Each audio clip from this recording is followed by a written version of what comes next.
GG no Re, as is the great tradition, we will have a Dragon Con recap episode. This time for Dragon Con 2018. I should also note that this episode is also on the same night as our interview episode, which may or may not have been published by the time you hear this, recorded over Discord. And this is the first night that we've ever done that. So if you hear variance in sound quality, Jim, then you will know the reason for that.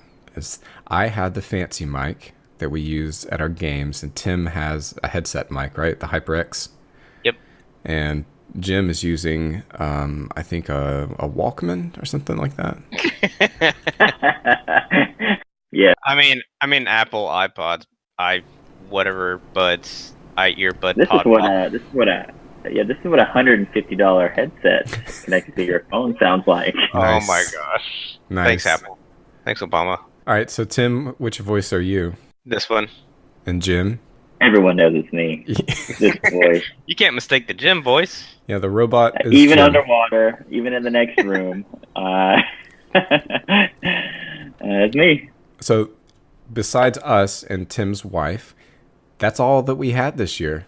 It was very small, but you know what? We had a fantastic time, and we came out of the con with a redoubled enthusiasm to con harder next year. Much harder. Be more prepared. So it was very last minute. Like Daniel and I, it was like the Sunday before it started. We were like, okay, well, let's go, and we went. Yeah, I was definitely had an Airbnb booked maybe 9 months in advance. It canceled at the last minute, but I got another one at the last minute at a decent price, so that worked out. But you guys definitely came in at the last, like literally at the last minute for Dragon Con, that's for sure. And I believe Tim is actually playing Destiny 2 as we speak. I don't know what you're talking about. Because I'm hearing some key presses. I don't know what you're talking about. I'm That's just impossible. saying it. Maybe I'm just doing real work. That's I'm probably- typing show notes. Thank you. That's probably what it is. I'm sure. It's definitely show notes. I'm sure that's what it is. So let's talk about what we actually did. We weren't together for the most part of it. We all went our separate ways, except Jim and I were together more than Tim was together with either of us. It's true. I did miss you guys. You had to be with your wife. Real talk. Because we had done a Pathfinder 2 experiment, which you can read about. Not read. Why would you read? Reading's for the birds. Read.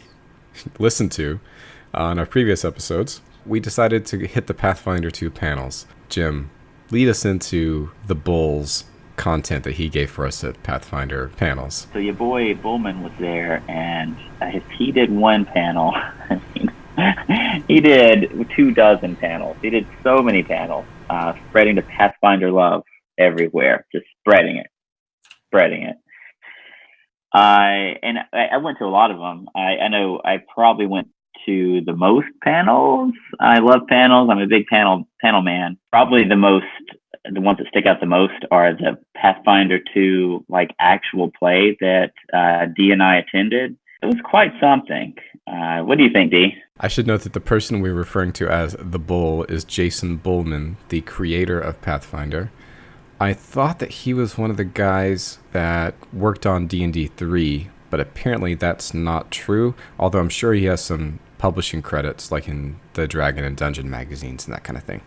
And if I sound more nasal than usual, it's because I'm a little sick, so excuse me on that front. But yeah, that actual play, that was something. That was an event. I live blogged it to some degree on Google+, and I regret every minute that I spent there. Although we did sneak in some adult beverages, which made it a bit more tolerable. They had, I think, 4 players, right, Jim? And they were all voice actors or otherwise celebrity status. Yeah, they had the former director of Epic Games. Ah, that's right. We could get out the list of people exactly. 2 voice actors and a TV actor, and they were, they were extremely entertaining. What can I say? I think one of them you said was Mark Meir, who was the main voice for Commander Shepard in the Mass Effect games. Also did a lot of supporting roles, but and I was in my Mass Effect panel, and he mentioned about doing some sort of improv-based type D&D thing that they were going to do. Yeah, he tipped his hand on that because it was that's what it was. It was improv. It was not really playing Pathfinder in any meaningful way. As Pathfinder experts, we would know because we've played 800, if not 4 sessions of Pathfinder altogether. We probably spent more time thinking about the rules than any of the players on the panel there. Yeah. In other words, like we really looked at it. It was entertaining. It was a room, full of people, a large ballroom, packed, really. Very few seats left, if any at all. And people were laughing. People were having fun. People were happy. We were there for the Pathfinder 2 playtest. But the improv show, it was fine, but it wasn't Pathfinder. It wasn't role playing. Not how we do it, anyways, for sure. Not how I don't think it should be done that way. I don't know. Yeah, it was like the celebrity games you've seen elsewhere, except more so. It took everything that was bad about them and amplified it. Yeah, I wonder if is that how Jason Bullman plays at his table? Is that how it always is? I don't know. Like, to be honest, I don't know. I wonder. Is Pathfinder 2 designed to be an improv comedy, like a story game or something? Is that what it is? I have my doubts. Is that what they're shooting for? An improv comedy story game? Okay, we're gonna have to. Is what's Fiasco? I'm gonna start my PhD, and it's just gonna be a sociological study of actual play of Pathfinder. So I'll be missing a few episodes over the next 5 years. Okay, speaking of actual play, let's talk about the actual play we did. We got together, as you will hear in our interview episode, which may or may not have been published yet. We met some random person at the con and invited him to play with us, Montreal, and this was his second role-playing game session ever. I'm sorry that he had to have it with us. I decided to, on spur of the moment, because we had to do 5e, because that's what Montreal had experience with, and we wanted him to be able to use his character from his previous game. So I needed to make it 5e as opposed to my homebrew Snowflake game. And so I said, okay, let's do Alabama, which is a setting that we've played in before. There's episodes on the stream about it. And play 5e, except I'm going to put a mega dungeon in there. So we did Barrow Maze, converted on the fly-ish to 5e. And it was old school to a T. I said, decrement your torches. I called out 10-foot squares to the mapper. We had open doors checks for everything. We were following the procedures. We were trusting the process.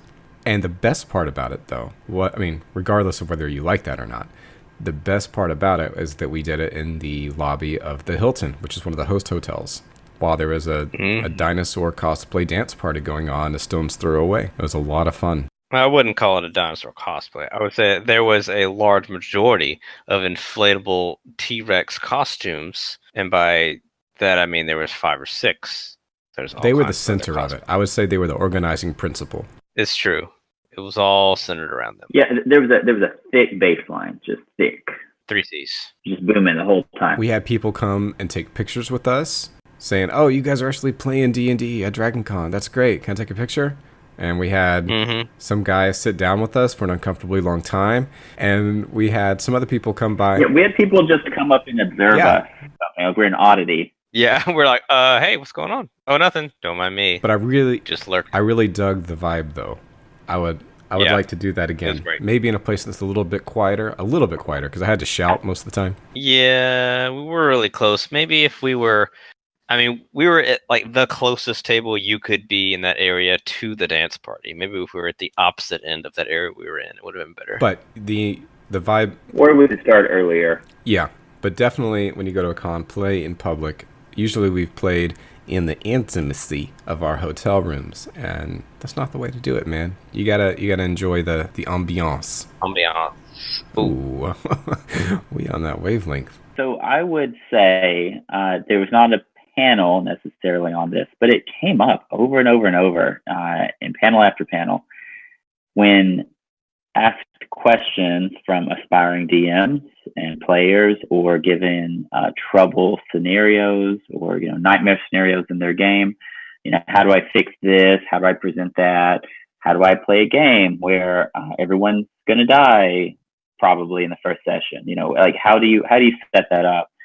How do you make sure that people are having fun? And I would say, it's a really, really simple thing. So, so, so simple. But make sure that everyone actually knows the kind of game that you're going to be playing, that everyone has invested emotionally into this kind of game, that they're on board with the sort of game that you're running, and that you're in the sort of game that you'd like to actually play. I mean, if you have a player who is a trouble player who doesn't want to play along the game you're trying to play, it was the plain advice of that Kenneth Haidt. He said it more than once. He basically said you can sit down and talk to them about it, but if they don't want to play ball, they need to go. Like, they should not be playing this game. And he was pretty firm about that. And it seems really obvious, but I feel like it's something that is overlooked a lot. And you have public plays like Adventure League, which don't even really take that into account. It is good advice, and it's advice that's been becoming more mainstream. I remember reading about that sort of advice in The Forge, which is an indie RPG design creation forum. Much maligned in the OSR, but there's some good stuff to come out of it. And people were talking about that, just you have to get on the same page with your group, and if something isn't working out, if everybody's wanting something different, it's okay to split up groups or kick somebody out. And Kenneth Haidt, by the way, writer, role-playing game designer, Trail of Cthulhu, Knights Black Agents, and there's a new edition of Vampire coming out, and he's the lead designer of that. He also has a podcast, Ken and Robin Talk About Stuff. But that's fantastic advice. I know we've had to do that before. No names. It improves everything immensely. It's bad because you want the hobby to succeed and you want more people to be in it and you want to have players in your game. But at the same time, you can't have people that are going to turn other people off and make your game unfun. Yeah, and some games, and some games require that kind of buy-in. Like if you're going to play a horror game or something like that, it's different than like springing a horror game on people where they are, impotent in almost anything that they really want to do. They're frustrated at every end and chased throughout the whole session or something like that. Like you're just springing this upon them sort of randomly. You're taking your group through it. It's just because you feel like it, because it sounds fun to you. I think it's something that probably should make it into DM guides. It should be in these mainstream games. I mean, we've seen spreadsheets that break all this down and actually put scores on it. It's common. We've even, I guess, we've sort of experimented with that a little bit. What do you want to see? What do you definitely not want to see? How much are you into this aspect or that aspect? But it's something that should definitely be formalized more, because it's such common knowledge among people who've been playing a long time. And these people, like in that particular one with the death and dying, that was the one where it came up the most. And all three of the guys there, let's see, Vincent Baker, Keith Baker. I'm sorry, Keith Baker was there, not the other one. Jason Boltman and Kenneth Haidt, they were on that, and they've all been playing longer than we've been alive, really. And it keeps coming up again and again, and you wonder, like, why isn't it plainly written in a book somewhere? Why isn't it plainly written in the stuff that they've produced? I did ask a question of the Bull, Jason Bullman, about Pathfinder 2. I asked him, when they were developing Pathfinder 2, what games were influential to them other than D&D, and he didn't really have any answers for that. He mentioned Tales from the Loop, but there's no way that Tales from the Loop was influential in Pathfinder 2. I'm just going to go ahead and say that. Traveler something? Okay, he said Traveler, but I seriously doubt there's any Traveler DNA in Pathfinder 2. I was expecting him to say some of the indie games that have come out, like either from Sweden, like Modifius. They've released several games, like Mutant Year Zero. And I was expecting him to talk about maybe some OSR games or indie games, like Into the Yard and all the other ones out there. But no. And he didn't mention any story games either, like the hippie games that we play occasionally. Yeah, on another panel, he did mention Fiasco. Well, of course, that's not going to be relevant for Pathfinder 2, I don't think. But I can see where he would just say, Pathfinder 2 is just Pathfinder, but more so. But really, and I think a lot of people are thinking this as well, Pathfinder 2 is like the Pathfinder 4E of Pathfinder, where it's becoming changed in ways that the player base is not liking, because it changes the spirit of it. We'll see how that works out. Really? There's a lot of negativity, but it's Reddit, so take that with a grain of salt. There's always negativity. Yeah. I feel like we have visited death, and we've talked about death before on the podcast. And I feel like it's a central question, and we could even talk about it a lot more. But Jason Bullman's insistence that Pathfinder 2 is designed around your player character as a hero in he even said the word archetypal hero's journey. I can't make sense of that at all. That's a bizarre claim to me. Yeah, that is weird because you would have to structure it in such a way that that makes sense because the hero's journey is a structural concept. You can't get at it through DC and AC. No. At least from what I've seen so far, maybe I missed it, there does not seem to be any kind of structural advice or mechanics that would produce a hero's journey style narrative. And I feel like what he means is that your character can't die easily, and so it keeps getting to do the thing that it wants to do until that thing is done. But that's not really the spirit of the hero's journey at all, right? I mean, what is that? That's Superman. It's inevitable. There's problems. There's just problems there. And you should watch The Expanse, and you should read the books. I'm going to watch The Expanse, Jim. I promise. They had a lot of Expanse panels, like probably half a dozen Expanse panels, and they had one where you could go and like learn the Belter language. It was great. Didn't make it, but it's a great idea. They had storyline discussion. They had sort of spoiler-free watching the show discussion. That was fun. It was just so much. People love Expanse, and I think you will love it too. So, listener, please read it. I'll send you the book. Just send me your address. And you're reading the books now, right? Yes, I am. So I'm reading the first book. I burned through it, and I'm right at the end of it in less than a week, which is pretty fast considering my schedule. But I love it. It was a great book. Great book. Okay, good deal. It's almost like the way they do the show. It's almost like a scene for scene reproduction of the book. Like they really take very little license with the book. I hear like in later books they kind of merge characters. They do a couple of things like that, but it's a faithful representation of the books. And I mean, heck, I would, if you got the time, do both. If you don't, the show is just visually stunning, and they do a wonderful job with it. It's probably more efficient in terms of your time. So there you go. All tight. So let's talk about the worst gaming story ever panel. So that is the title of it. It's supposed to be about your worst gaming story ever. However, simultaneously, in a bit of felicitous coincidence, perhaps, it was also the worst panel I have ever experienced. I'm going to need a minute. Yeah, so it's, we've talked about tours before, and I feel like this is where tours go, like when the world's moved on and they have to find people to play with, they have to play later editions. This is where they go to tell their stories. So the idea was that the panelists gave a category of story to tell, and then you'd raise your hand and come to the front, and then in an orderly fashion you would tell your story. Afterward, there would be an audience vote on which one of those was the worst. That's how it was supposed to work.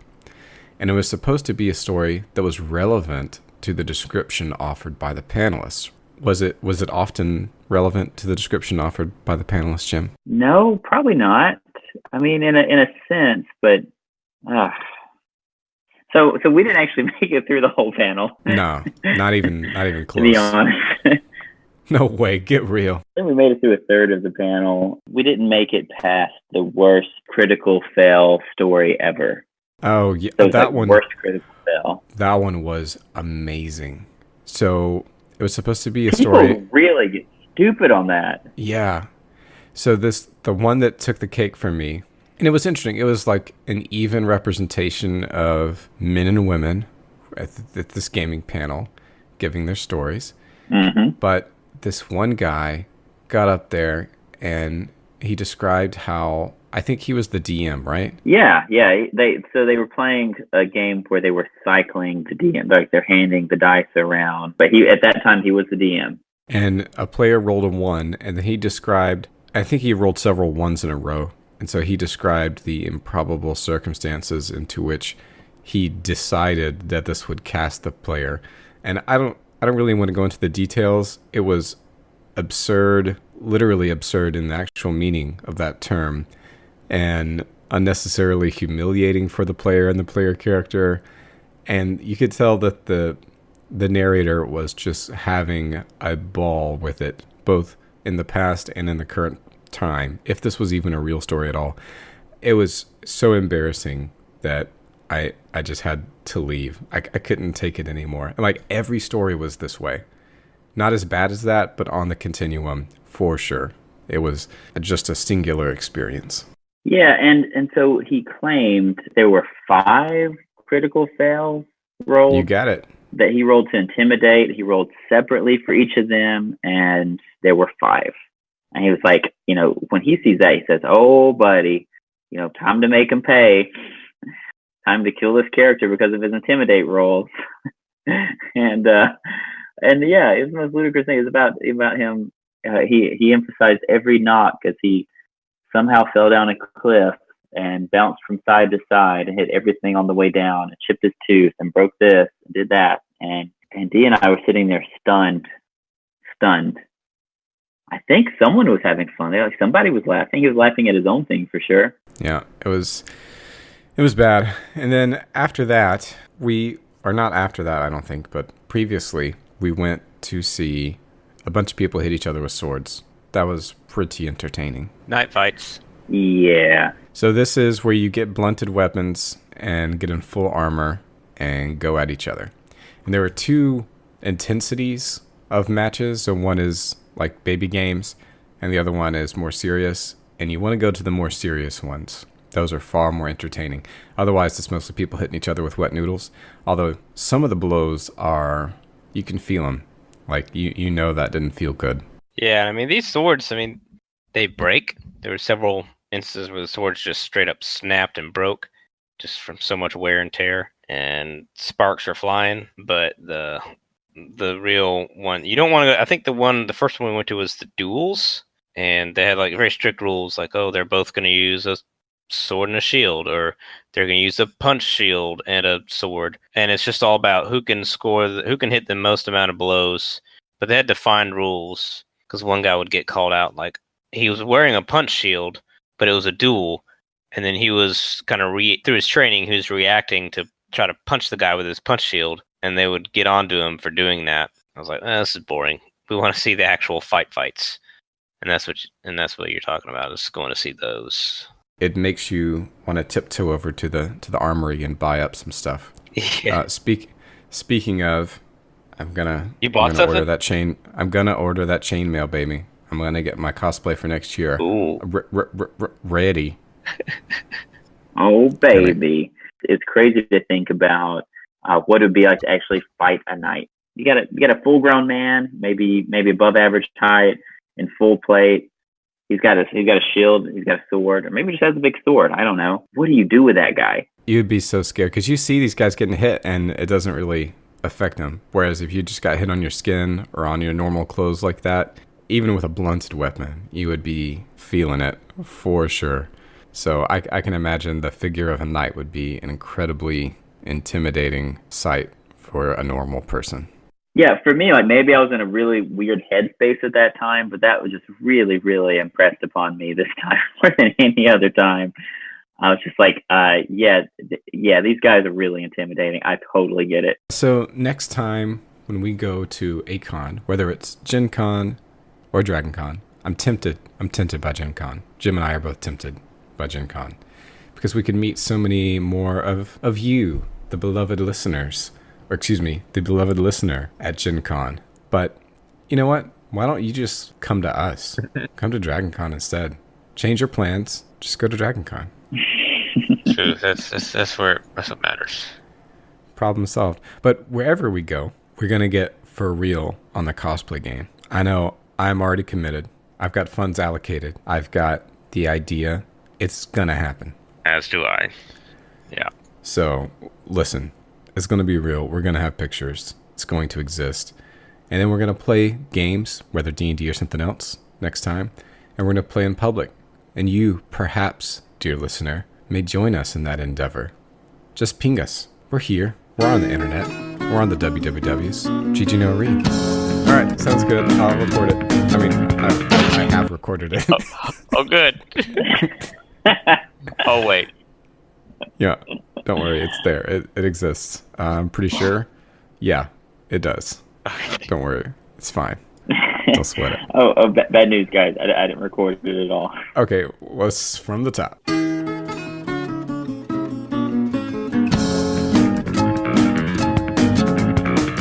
Good job, guys. I'll talk to y'all later. All right, later.